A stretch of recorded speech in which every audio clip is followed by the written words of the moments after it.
Okay, last video on Arthrokinematics. I just wanted to do a practice example just to go over everything that we've talked about.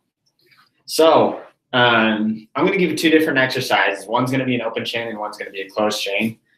Just to, I don't know, describe the difference and just practice some of the things we've learned. So let's say someone's doing a bicep curl, and we'll say that they're going, let's say they're on their way down. So they're at the top, they're doing a bicep curl, they're on the way down, doing the eccentric movement. On the way down, their elbows are extending.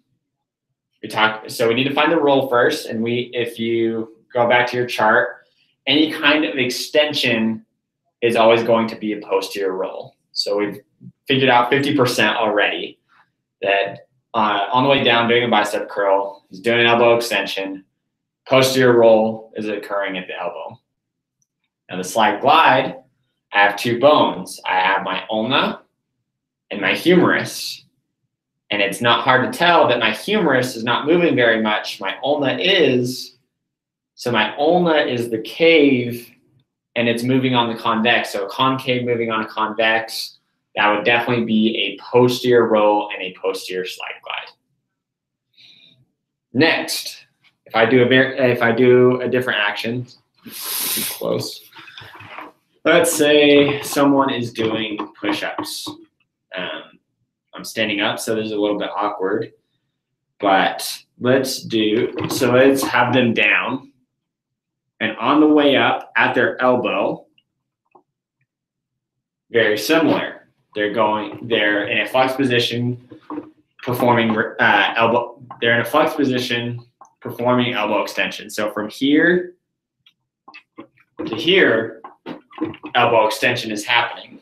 So we know the roll is going to be a posterior roll because it's the same as this. The only difference is it's closed chain, and so that's going to affect the slide glide. The roll is the same, but the slide glide is different.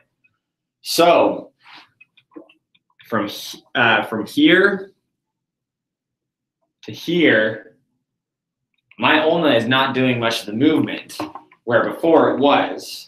In a push-up, the humerus is going to be moving on the ulna more than the ulna moving on the humerus. So that changes things.